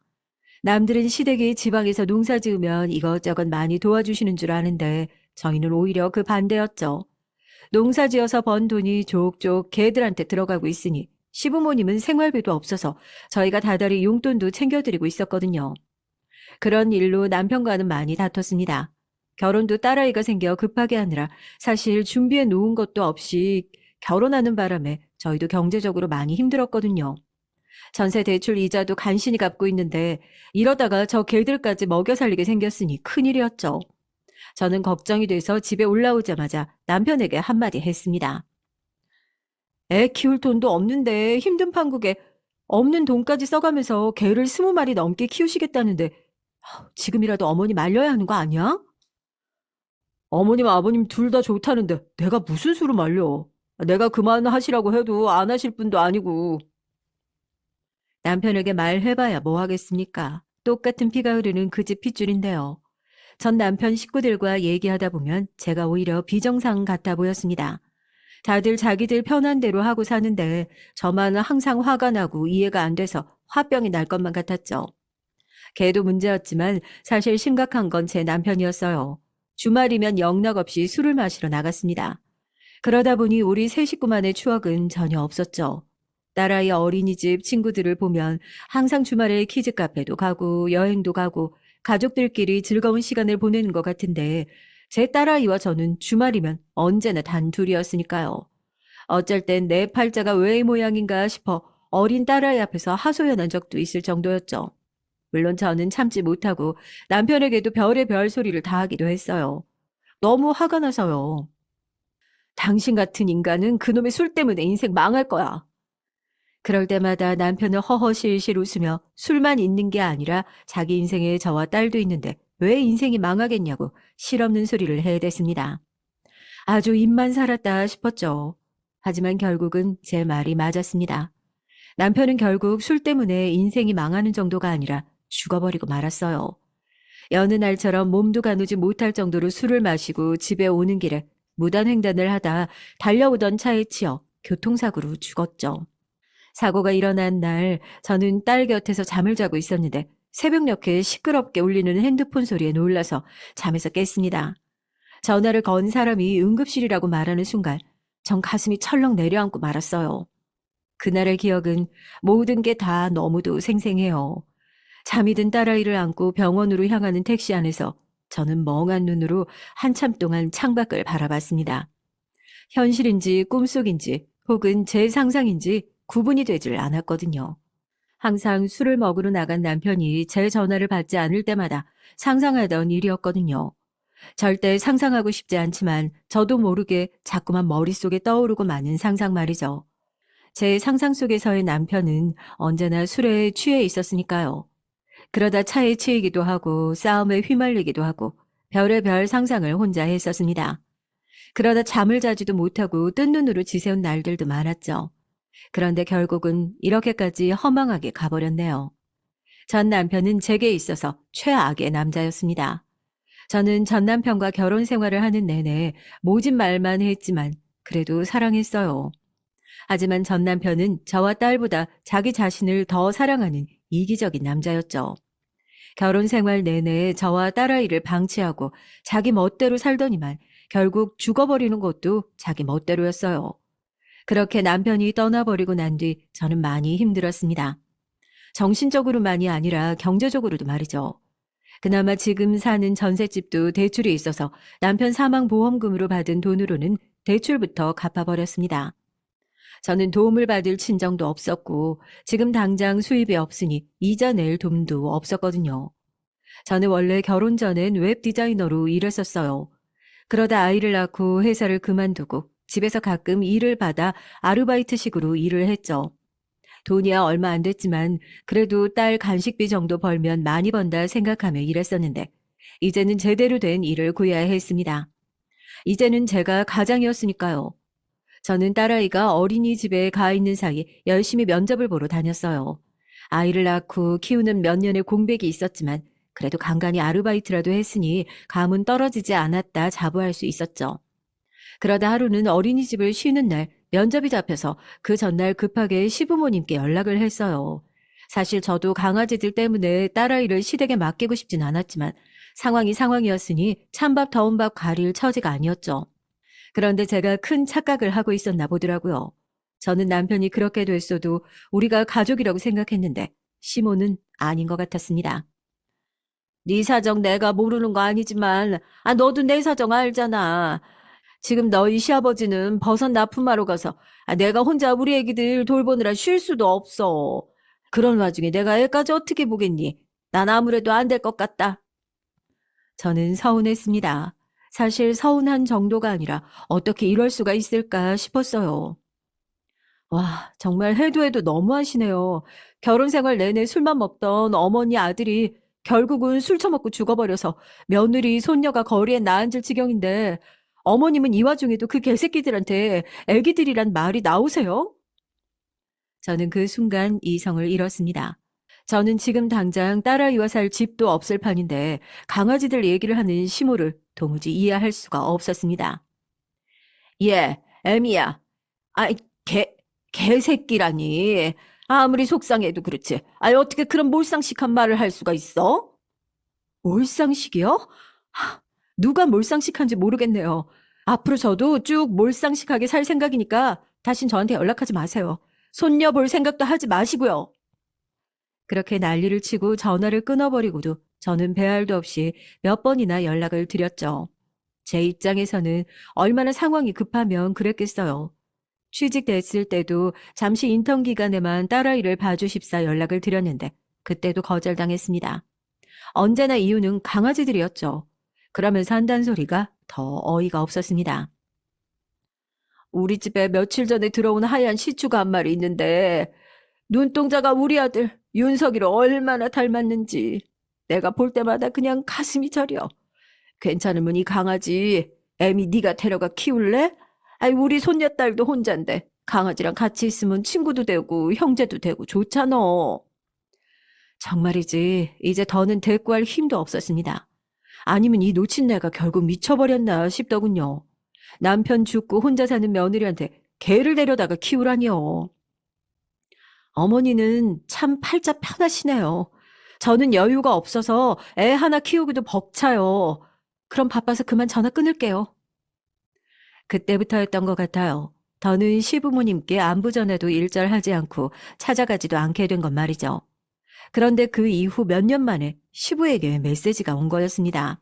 그러니 제 입장에는 기다렸다는 듯이 바로 달려가 확인해 봐야겠다는 생각이 들지 않았죠. 그런데 사람 마음이 참 이상하더군요. 통화로 상황을 들은 것도 아니고 메시지 한 통 덜렁 받은 것뿐인데 어쩌니 더 신경이 쓰였어요. 드디어 이 지긋지긋한 한국을 떠나게 된 마당에 자꾸만 살려달라는 글자가 제 마음에 걸렸습니다. 계속해서 전 시부의 목소리가 제 귓가에 들리는 것 같아서 짐을 싸는 건지 뭘 하는 건지 정신이 없을 정도였어요. 엄마, 나 이거 창고 박스에서 찾았는데 좀 낡긴 했어도 캐나다 갈 때 가지고 가면 안 돼? 너무 귀여워서 버리기 아까운데. 방 정리를 하며 짐을 챙기던 딸아이가 오래된 박스 안에 들어있던 낡은 인형을 하나 찾았더라고요. 저는 그 인형을 보자마자 단번에 알아봤습니다. 그 인형은 딸아이가 아주 어릴 때 전 시부가 딸아이에게 사준 강아지 인형이었어요. 딸아이는 어느새 훌쩍 자라서 지금은 캐나다에 가면 강아지를 키울 거라고 노래를 부를 만큼 강아지를 좋아하지만 어릴 때는 강아지를 무서워했어요. 시댁에 워낙 강아지가 많다 보니 갈 때마다 강아지만 보면 경기를 해서 방에서 꼼짝도 안 했거든요. 그런 딸아이를 위해 전 시부는 시장까지 나가 강아지 인형을 사왔어요. 인형을 가지고 놀며 친구처럼 지내다 보면 자연스럽게 움직이는 강아지도 금방 좋아하게 될 거라고 하셨던 기억이 나더군요. 그 순간 저는 다시는 가고 싶지 않았던 그곳에 가봐야겠다는 생각이 들었습니다. 아무리 이제는 저와 상관없는 사람들이라고는 해도 마음에 걸리는 부분이 있었어요. 그 두 분 곁에 이젠 정말 아무도 없다는 사실을 저만 알고 있었으니까요. 시부, 시모 두 분 다 가족도 없으시고 전 남편도 외동이었으니 두 분에게 만약 힘든 일이 생겼다면 주변에 도움을 청할 만한 사람이 아무도 없었을 거예요. 다른 건 몰라도 그 마음만은 누구보다 제가 가장 잘 알고 이해할 수 있었죠. 저도 마찬가지였으니까요. 지금의 남편을 만나기 전까지는 이 세상에 오롯이 저와 딸 둘뿐이었습니다.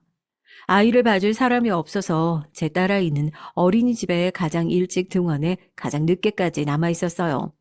학교에 들어가서는 저학년 때부터 집에 혼자 있는 법을 가르쳐야 했습니다. 보모를 쓸 돈도 학원을 뺑뺑이 돌릴 돈도 없었으니까요.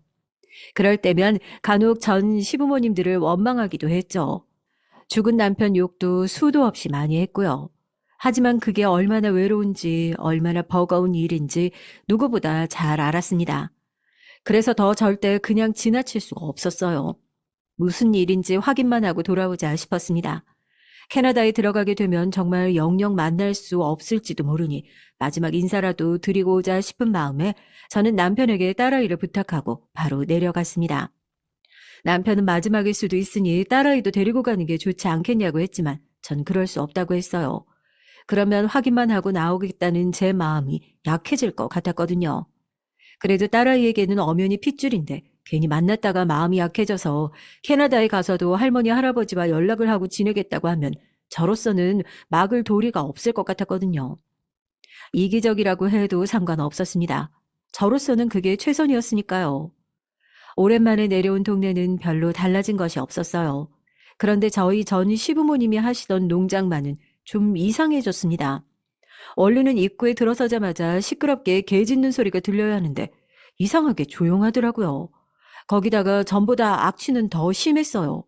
무슨 냄새인지 가늠도 안 될 정도로 심해서 들어서기가 무서울 정도였죠. 저는 안으로 들어가기 전 제게 메시지를 보냈던 시아버지의 핸드폰 번호로 전화를 걸었습니다. 그런데 전화를 받지도 않았어요. 분명 가장 바쁜 시기라 사무실이나 농장 안에 계실 텐데 직원들도 하나도 보이지 않더라고요. 저는 일을 하고 있으신가 싶어 버섯 하우스를 찾아 안으로 들어갔습니다. 아버님, 아버님 안에 계세요? 너무 고요하고 으스스해서 들어가기가 겁나더라고요. 그래서 저는 계속 아버님을 부르며 안쪽으로 들어갔죠. 그런데 저는 믿을 수 없는 아내 상황을 보고 경악하고 말았습니다. 예전에 시부에게 들은 적이 있었어요. 원래 버섯하우스 안은 항상 청결하고 온도, 습도 모든 환경이 완벽하게 유지돼야 한다고 하셨죠. 그래서 하루에도 몇 번씩 쓸고 닦고 온도, 습도를 확인하셨어요. 그런데 그런 공간이 아주 엉망이 되어 있더라고요. 밖에서 제가 맡은 악취가 바로 이 안에서 나고 있었던 거였습니다. 언제부터 관리가 되지 않은 건지 모를 정도로 버섯들이 다 썩어 문드러져 허연 곰팡이가 하우스 안에 가득했습니다. 저는 분명 무슨 일이 있는 게 확실하다는 생각이 들었어요. 무슨 일이 생긴 게 아니라면 전 시부가 평생 바쳐온 버섯 농장인데 이렇게 되도록 그냥 놔두셨을 리가 없거든요. 분명 일이 생겨도 큰일이 났다 싶었습니다. 저는 하우스를 나와 무작정 달렸어요. 그리고 전 시부모님이 생활하시던 집으로 발걸음을 돌렸습니다. 아무리 생각해도 이상했어요. 마당이며 주차장이며 곳곳에 있던 그 많던 강아지들이 한 마리도 보이질 않았거든요. 저는 아버님 어머님을 외치며 집 안으로 들어섰습니다. 그런데 버섯하우스에서 본 환경은 아무것도 아니었어요. 활짝 열린 현관에 들어서기도 전에 이곳이 바로 지옥이구나 싶었거든요. 현관에는 셀 수도 없이 많은 날파리가 잔뜩 날아다니고 있었어요. 그리고 신발장 앞에는 낯익은 강아지 한 마리가 시름시름 마르며 누워 있었습니다. 바로 그 하얀 시추인 것 같았어요. 전 남편 눈동자를 닮았던 그 강아지요. 언제부터 먹지 못했는지 바짝 말라서는 금방이라도 죽을 것 같이 헐떡거리고 있었습니다. 그런데 그때였어요. 아가, 나 여기 있다. 나 여기 있어. 나 좀 살려줘. 아, 아버님, 아버님 안에 계세요? 어디 계시는 거예요? 밖에서부터 소리를 지르고 들어온 제 목소리를 들으셨는지 집 안쪽에서 전 시아버지의 목소리가 들렸습니다. 저는 음산한 분위기에 무서워서 저도 모르게 자꾸만 망설여졌지만 애써 눈을 질끔 감고 집 안으로 들어갔어요. 그런데 집 안에는 말도 안 되는 광경이 펼쳐져 있었습니다. 태풍이 와서 집을 한번 들쑤시고 지나가기라도 한 것처럼 집안은 난리였어요. 사람이 살았다고는 믿을 수 없을 정도로 엉망이었죠. 저는 조심스럽게 전 시부의 목소리가 들리는 화장실 쪽으로 다가가 문을 열고 들어갔습니다. 그런데 화장실 안에는 직접 눈으로 보고도 믿을 수가 없는 일이 벌어져 있었어요. 아버님, 이게 무슨 일이에요? 괜찮으세요? 글쎄 시부의 목에 커다란 쇠사슬로 된 강아지 목줄이 채워져 있더라고요. 아주 커다란 대형견들 목에 거는 그런 목줄 말이죠. 저는 말로 형용할 수 없는 경악스러움에 몸서리를 치며 어떻게 해야 할 줄 몰랐습니다. 아버님, 도대체 누가 이런 거예요? 어머님은요? 어디 계세요? 저는 시부가 이 지경인데 시모는 도대체 어디 있는 걸까 싶어 주변을 두리번거렸습니다. 그런데 어디에서도 시모의 인기척이 느껴지질 않았어요. 모르겠어.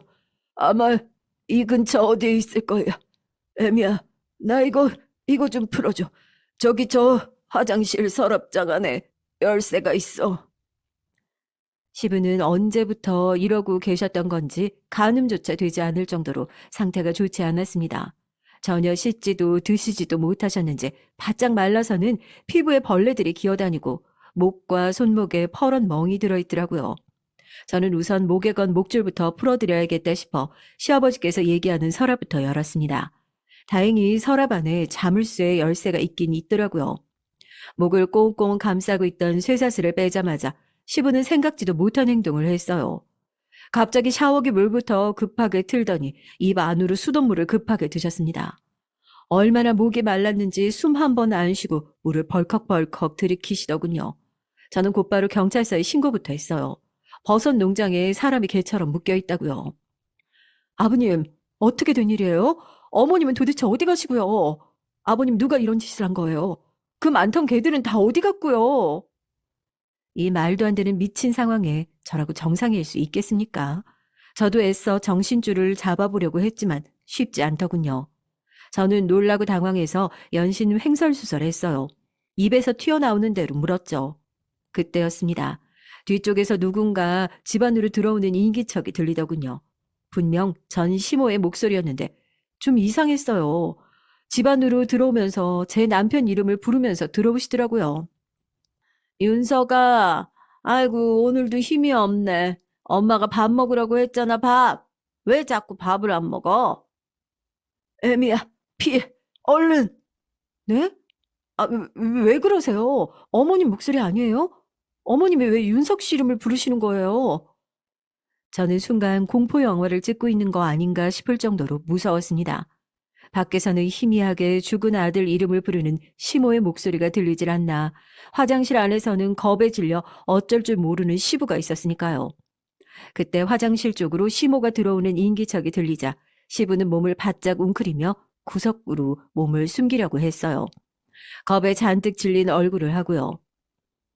너희 시어머니가 오고 있어. 얼른 피해. 도망가. 아버님, 괜찮으세요?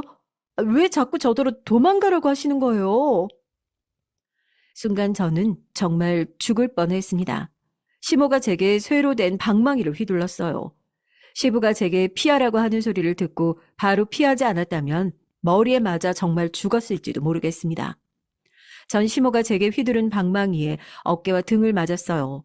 저 작은 노인네가 어디서 저런 힘이 나오나 싶을 정도로 너무 아팠습니다. 저는 놀라 그대로 화장실 바닥에 주저앉았어요. 그러고는 시모에게 뭐 하는 짓이냐고 소리를 질렀지만 전 시모는 전혀 아랑곳하지 않았습니다. 오히려 뻔뻔한 얼굴을 하고 다시 방망이를 휘두르려고 했죠. 저는 놀라 시모를 밀쳐버리고 화장실을 급하게 빠져나왔습니다. 아, 너구나. 네가 내 남편 시켜서 내 강아지들 다 잡아갔지. 맞네, 맞아. 나 너 기억나. 네가 내 아들 윤석이도 잡아먹었잖아. 어머니, 지금 무슨 소리를 하시는 거예요? 제가 윤석 씨를 잡아먹다니요. 이제 아예 미쳐버린 거예요? 그 방망이 빨리 내려놔요. 너도 봤지. 저 안에 있는 늙은이 목에 걸어놓은 목줄. 내 불쌍한 애기들 제멋대로 다 보내버려서 내가 벌 준 거야. 너도 내 아들 잡아먹었으니까 벌 받아야 돼. 이리 와. 내가 너도 목에다가 예쁘게 목줄 묶어줄게. 이게 무슨 일인지 모르겠습니다. 못 본 사이 이 집에 도대체 무슨 일이 있었는지 몰라도 시모가 돌아도 아주 단단히 돌아버렸더군요. 화장실 아래 목줄까지 감아 시부를 가둬둔 게 그럼 전 시어머니라는 얘긴데 저는 믿을 수가 없었어요. 두 분이 그렇게 부부 사이가 좋았는데 말도 안 되는 일이라고 생각했죠. 그때였습니다. 화장실에서 몸을 간신히 일으켜 나온 시부는 화가 나지도 않는지 시모를 다독이듯 타이르더라고요. 이런 일이 한두 번이 아니었는지 아주 능숙하게 말이죠. 여보, 그 무서운 거 이제 바닥에 내려놔. 당신 앞에 있는 예쁜 아가씨 기억 안 나? 우리 윤석이 색시. 당신 며느리잖아. 우리 예쁜 손녀 낳아준 며느리.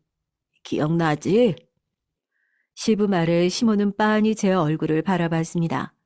뭔가 생각하는 것 같아 보이긴 했지만 여전히 손에 방망이를 든 채였어요. 저는 시모 눈만 봐도 온몸이 덜덜 떨렸습니다. 제정신이 아닌 사람이 무슨 짓을 할지 모르니까요. 여보, 우리 여보 배고프겠다. 우리 오랜만에 며느리도 왔으니까 맛있는 거 해 먹을까?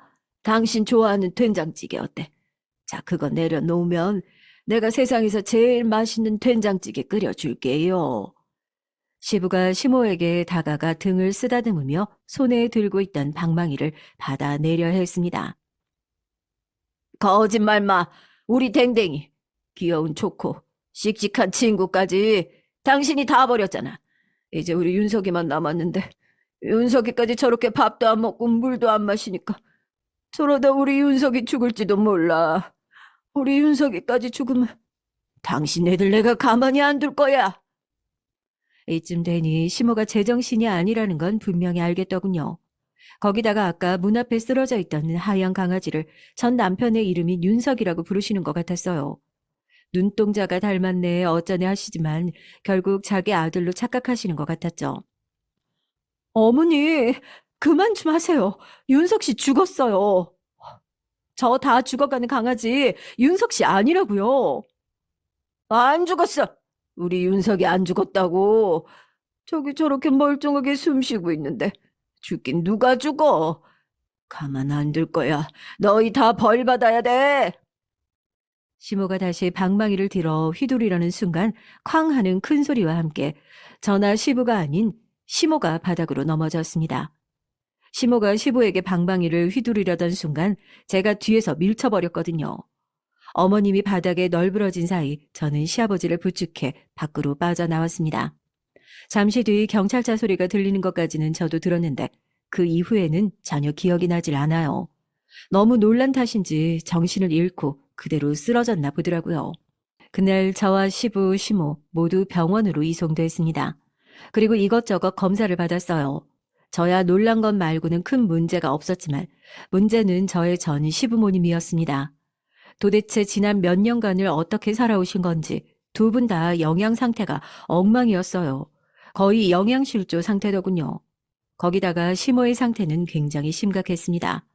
피해망상 장애로 인한 분노 조절이 심각한 수준인데다가 노환으로 치매까지 앓고 계신 상황이라 이미 1년 전부터 병원에서 입원할 것을 권유받은 상황이었더라고요. 시모를 도저히 정신병원에 입원시킬 수 없었던 시부는 자신이 어떻게든 책임지고 돌봐보려고 고집을 피우시다가 이 난리가 난 거였죠. 아무리 어머니가 안쓰러워도 그렇죠. 아버님이 의사도 아닌데 저 지경이 될 때까지 어머니를 저대로 두시면 어떡해요. 그러다 아버님이라도 잘못됐으면 어쩔 뻔했어요. 너무 속상하고 화가 나서 저는 시부에게 화를 냈습니다. 처음 시모가 시부에게 목줄을 걸려고 했던 날 시부는 너무 무서워서 제게 메시지를 보낸 거라네요. 만약 제가 그냥 그 메시지를 무시하고 캐나다로 떠나버렸다면 무슨 일이 벌어졌을지 너무 끔찍하기만 합니다. 에미야, 너한테는 내가 미안하구나. 이런 일까지 겪게 하고 내가 입이 10개라도 할 말이 없어. 언제부터 저러신 거예요? 아니, 분명 제가 하나 맡기러 갔을 때만 해도 저렇지 않으셨단 말이에요. 윤석이가 그렇게 죽고 나서 나도 너무 힘들어서 일만 냈어. 너희 시어머니 속이 저렇게 시커멓게 썩어가는 것도 모르고 나는 내 살 궁리만 했다고. 그러는 사이에 너희 시어머니는 윤석이가 그렇게 된 게 다 자기 잘못이라고 자기 탓만 하더니만 어느 날 갑자기 저렇게 정신줄을 놔버리더라고. 얘기는 이랬습니다. 남편이 죽고 제가 연락이 끊긴 이후 언제부턴가 시어머니는 매일같이 시름시름 앓으셨답니다. 자꾸만 꿈에 전 남편이 보이셨나 보더라고요. 그러더니 언제부턴가는 혼잣말까지 하고 다니며 전 남편 이름만 부르셨대요. 그러고는 그 좋아하던 강아지들도 돌보지 않으셨답니다.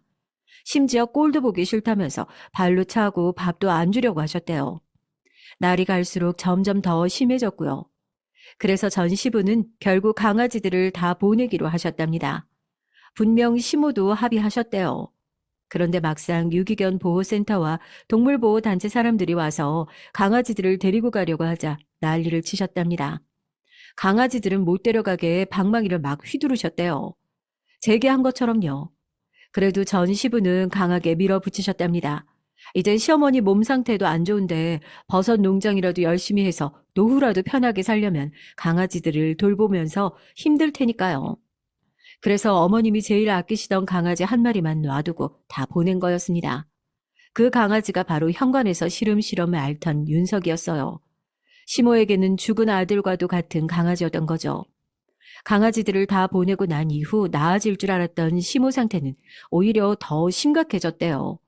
혼잣말이나 하고 화만 내던 정도에서 집안을 깨부수고 시부에게 말도 안 되는 욕까지 하며 괴롭히셨대요.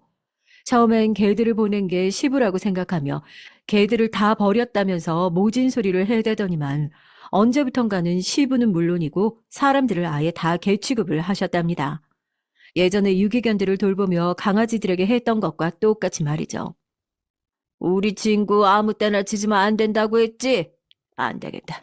자꾸 이러면 동네 사람들이 싫어하니까 넌 아예 묶어둬야겠어. 사모님, 왜 이러세요? 그 목줄 치우세요. 버섯 농장 직원이든 동네 사람이든 보는 사람마다 개 취급을 하며 이상한 행동을 하니 더는 버섯 농장도 돌볼 시간이 없을 만큼 시부는 시모 옆에 딱 붙어 있어야만 했답니다. 결국은 버섯 농장 직원들도 다 떠나고 더는 동네 사람들도 찾아오질 않았대요. 처음엔 시부도 금방 나아질 거라고 생각했답니다. 그런데 그럴 리가 없었죠. 시모는 오히려 점점 더 집요해지기까지 했대요. 목줄뿐만이 아니라 밥도 못 먹게 하고 개 사료를 먹으라고 했답니다. 그때라도 병원에 데려갔어야 했는데 시부가 실수를 하신 거죠. 아픈 시모를 위해서라면 뭐든 해주고 싶은 마음에 시부가 목에 목줄도 감고 산책하는 신용도 해주셨대요. 그렇게 해주면 시모는 시부의 머리까지 쓰다듬고 잘했다고 좋아했다네요. 시부는 잘 맞춰주다 보면 시모 상태가 좋아지실 줄 알았답니다. 하지만 아니었던 거죠. 친구, 아무 데다 똥 싸고 오줌 싸고 정말 안 되겠네. 이러면 내가 밥 안 준다고 몇 번을 말해. 안 되겠다. 친구 너는 화장실에서 반성을 좀 해야겠다. 여보, 우리 이제 그만하자. 나 너무 힘들어. 그날부터였답니다. 그날 화장실에 시모가 시부를 묶어두고는 지금까지 그대로 두신 거였어요. 시모는 자신도 챙기지 못할 만큼 상태가 안 좋으셨으면서도 그나마 개밥은 꼬박꼬박 갖다 주셨답니다. 처음에는 이러다 말겠지 싶어 배고파도 참았는데 나중에는 결국 너무 배가 고파서 개 사료까지 드셨다네요.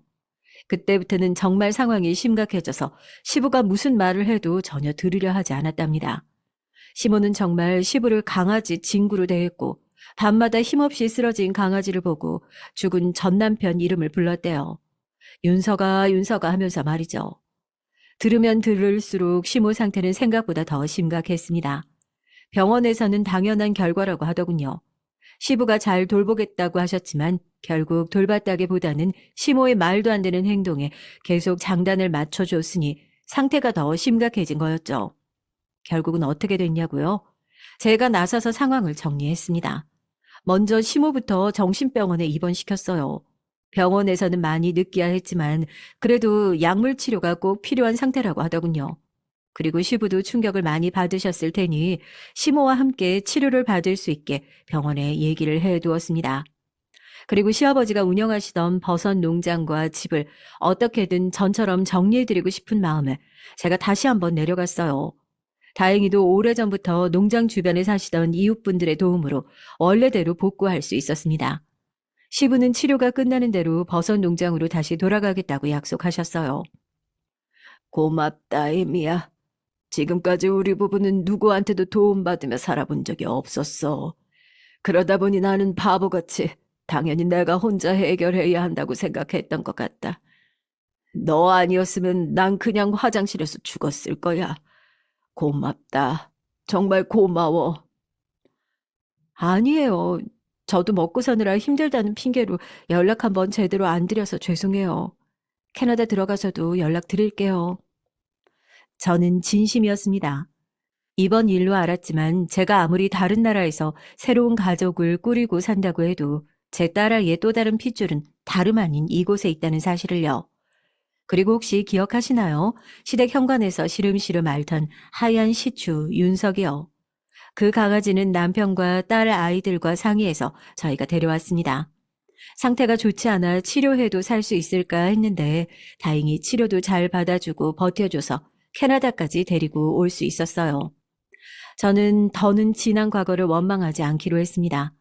그 전까지만 해도 전 남편 탓을 하며 이 악물고 오랜 시간 버텨왔지만 지금 생각하니 다 부질없는 일이더군요. 제 딸아이와 저도 새로운 곳에서 새롭게 시작해보려고 합니다. 여러분도 응원 많이 해주실 거죠? 긴긴 제 얘기 들어주셔서 감사합니다. 여러분도 과거에 연연하지 마시고 현재를 즐겁게 즐기며 살아가시길 바라겠습니다.